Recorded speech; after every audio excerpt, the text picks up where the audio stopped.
Welcome. In this video, I'll show you how to export 3ds Max to DWG. Okay, so first up, go ahead and go to your file right here at the top left, click on it. Now click on export and again export. Wait for it to load. Now go ahead and make a new folder for your DWG files, for example, my DWGs. Double click on it and give it a file name. Let's say my first DWG. Now, save as type right here. Make sure that you click on this drop down and find DWG. All right. We have here AutoCAD DWG. You have DAE, DWF, and DXF as well.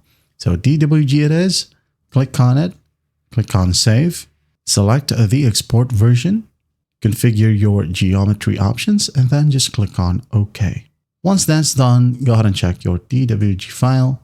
Double click, and here we have it. And that is how you export a 3ds Max to DWG. I hope this video helps, and I'll see you in the next one.